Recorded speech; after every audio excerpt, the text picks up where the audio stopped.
Harut اور ماروت کون تھے؟ بابل کا کنواں کہاں ہے؟ ہاروت ماروت کا جادو کیسا تھا؟ ستارہ زورا یعنی وینس کب بنا؟ ان پراسرار سوالات کے جوابات آج ہم اس ویڈیو میں جانیں گے۔ حضرت ادریس علیہ السلام کے زمانہ میں لوگ بہت بدعمل ہو گئے تھے۔ فرشتوں نے بارگاہ الہی میں عرض کیا کہ مولا، انسان بہت بدکار ہے اور یہ خلافت کے لائق نہیں، انہیں معزول کر دیا جائے یا کم از کم خلیفہ رہیں اور وزیر ہم تاکہ ان کے بگڑے کام سنبھال لیں۔ رب تعالیٰ کا ارشاد ہوا کہ ان کو غصہ اور شہوت دیا گیا ہے جس سے زیادہ گناہ کرتا ہے۔ اگر یہ چیزیں تم کو ملے تو تم بھی گناہ کرنے لگو گے۔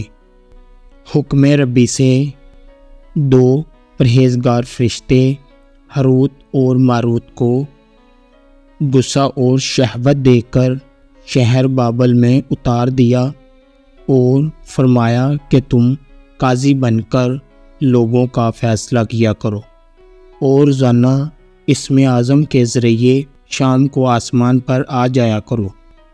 یہ دونوں 1 مہینہ تک ایسے ہی آتے جاتے رہے۔ 1 مہینہ گزرنے کے بعد ان کے عدل و انصاف کا عام چرچا ہو گیا اور بہت مقدمے ان کے پاس آنے لگے۔ ایک روز ایک نہایت حسین و جمیل عورت جس کا نام زورا تھا، یہ ملک فارس کی رہنے والی تھی۔ اس نے اپنے خاوند کے خلاف مقدمہ دائر کیا تھا۔ یہ ان کے پاس آئی۔ یہ دونوں اسے دیکھتے ہی عاشق زار ہو گئے اور اس سے برے کام کی خواہش کی۔ اس نے کہا، میرا دین کچھ اور ہے اور تمہارا دین کچھ اور اختلاف ہوتے ہوئے یہ نہیں ہو سکتا۔ نیز میرا شوہر بہت غیرت مند ہے، اگر اسے خبر لگ گئی تو مجھے قتل کر دے گا، لہٰذا پہلے تو آپ میرے بت کو سجدہ کرو اور پھر میرے شوہر کو قتل کرو، پھر میں تمہاری اور تم میرے۔ انہوں نے انکار کر دیا۔ وہ چلی گئی مگر ان کے دل میں عشق کی آگ بھڑک گئی۔ آخر اسے پیغام بھیجا کہ ہم تیرے گھر آنا چاہتے ہیں۔ یہ دونوں اس کے گھر پہنچ گئے۔ اس نے اپنے رب کو آراستہ کیا اور ان سے بولی کہ یا تو آپ لوگ مجھے اسم اعظم سکھا دیں یا بت کو سجدہ کریں، یا شوہر کو قتل کریں یا پھر شراب پی لیں۔ انہوں نے شراب چھوٹا گناہ سمجھ کر پی لی۔ جب شراب پی کر مست ہو گئے، زہرا نے ان سے یہ سب کام کروا لیے اور اسم اعظم پڑھ کر صورت بدل کر آسمان پر پہنچ گئے۔ اللہ تعالیٰ نے اس کی روح کو زہرا ستارہ سے متصل کر دیا اور اس کی شکل زہرا یعنی وینس ستارہ کی ہو گئی۔ جب ان کا نشہ اترا تو یہ اسم اعظم بھول چکے تھے اور اپنے کیے پر شرمندہ تھے۔ اللہ تعالیٰ نے فرشتوں سے فرمایا کہ انسان میری تجلی سے دور رہتا ہے۔ یہ دونوں ہر شام کو حاضر بارگاہ ہوتے تھے، پھر بھی شہوت سے مغلوب ہو کر سب کچھ کر بیٹھے۔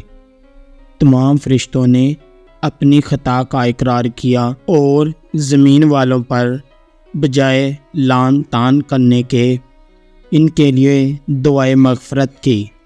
پھر یہ دونوں حضرت ادریس علیہ السلام کی بارگاہ میں حاضر ہوئے اور شفاعت کے طالب ہوئے۔ انہوں نے ان کے حق میں دعائے مغفرت کی۔ بہت روز کے بعد حکم الہی آیا کہ ان کو اختیار دیجیے کہ یا تو دنیاوی عذاب قبول کر لیں یا آخرت کا۔ انہوں نے عرض کیا یا نبی اللہ، ہم کو دنیاوی عذاب منظور ہے۔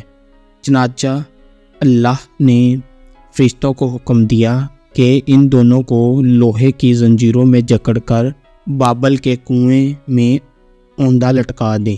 چنانچہ اللہ نے فرشتوں کو حکم دیا کہ ان دونوں کو لوہے کی زنجیروں میں جکڑ کر بابل کے کنویں میں اوندا لٹکا دیں۔